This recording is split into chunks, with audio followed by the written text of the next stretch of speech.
Okay, and we're here for the ninth week of these episode reviews for this season's anime. And we'll start with Deate Gobyo Debattere, like we always do. Well, unless there was a week where I didn't review it. But like we normally do, since it started airing. So, I'm enjoying the show a little bit too much, I think, because, it's not great, but I enjoy it, okay? And, yeah, for some reason this episode was just a ton of fun to watch. Like, it was really, really good. That was episode 7, I think.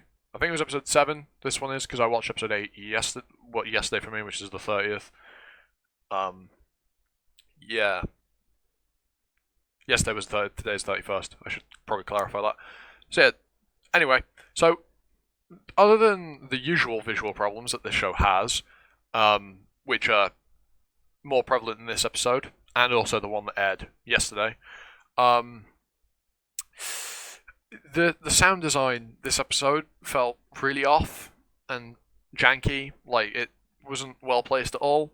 But ignoring all of that, we had some really good developments this week. Primarily the King Hunt that will ensue in the coming episodes. And aside from that, we also see that Akira will gain another useful piece and another partner who he can use to his abilities' advantage. Looking forward to next week, and I might pick up the manga when this show finishes. Next up, we have Tsukimichi, which had, yet again, another good episode. A small tournament that should be coming up in the next few episodes with the races of the species in the demiplane. Whether or not we'll see any of that is uncertain. Maybe it will be mentioned offhandedly, or we'll see it very briefly, like with the small fight that happened this episode. So we have some more economics to look forward to in the future, with the MC planning to set up his shop in a free city, and the episode ends with a teaser of dark elves in the forest that ambrosia flowers grow, which Mio has been sent to collect. There's a lot of setup this episode, and I'm really looking forward to seeing where all it goes in the coming days. Well, weeks is probably the best thing to say. Days it doesn't come out every day, so that was a bad thing to say. Okay, next we have an absolute banger of a show. Vanitas no Kata. Like I said, this show's an absolute banger. It's insane. And this episode, a lot of things happen. First of all, religion's scary, but I'm sure you already knew that, and I already knew that. We had a really cool fight scene, like the animation, the fight choreography, the music. It was all so good. It was all on point. Really, really good fight scene. We learned how the Book of Vanitas actually works and why vampires are so strong. It's because they can rewrite the world formula to give them physical abilities. And Noe, if he focuses really hard, would be able to do something like walk on ceilings or run on walls, which we see him do in the fight with Roland earlier on. So we learned some of Vanitas' past this episode, that he was involved with the chasseurs, and that's why he knows the cabin that they operate in like the back of his hand. But also that he was connected to this mysterious Dr. Morrow, and was seemingly one of his favourite test subjects. What that'll lead to, we will find out very soon. In the next episode, I'd assume. So anyhow, there's a very interesting development this episode, in that Roland realizes that he's been completely ignorant, thinking that all vampires are murderous monsters. And obviously, through Noe, he finds out that that just isn't true, and wants to be friends with him, which is all lovely and sweet.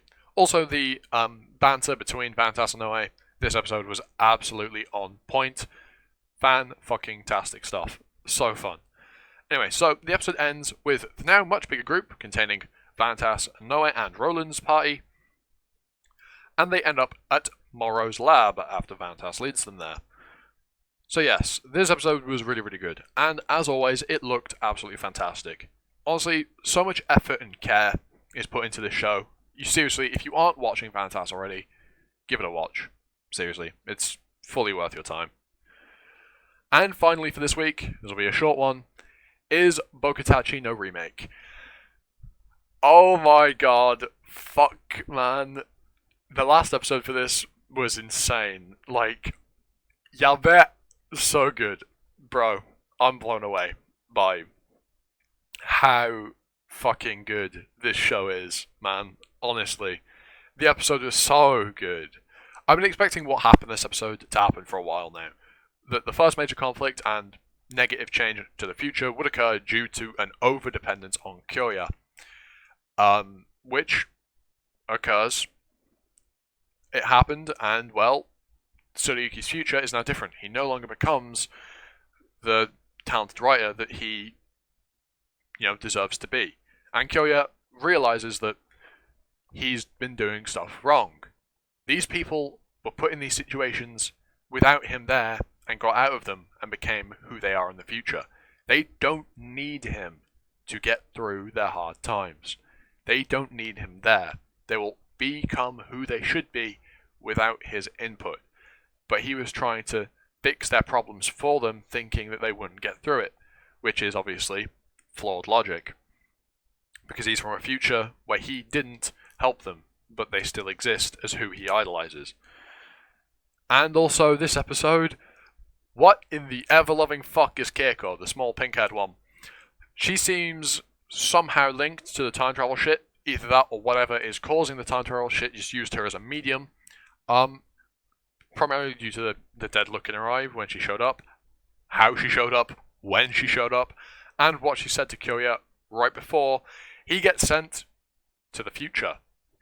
The new future. One where he is now married to Shinoaki and has a kid. Goddamn, this episode was so good. You Shinoaki stans, you can all rise up. You know what you're getting in the future. But, that's just how it is. She was set to win from the beginning. Well, very early on.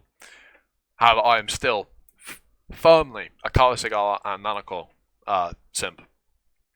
So, while they may not win, they're still better than Shinoaki, in my opinion.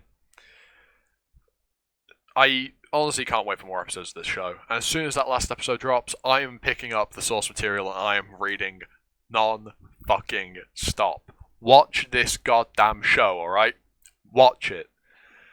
And with that heavy push of Bokutachi no Remake, I shall bid you all farewell with these episode reviews because, as you can probably tell by the fact there's only been 4 shows reviewed this week, I can't be asked to keep doing this. And look, I'd rather just watch anime because watching anime and then making a complete video, a complete package on one show instead of constantly reviewing 7 or 8 is much more my style. I find that more fun, and also that means I get to just sit back and enjoy anime, and if there's anything I want to talk about, I can then go look back at it analytically.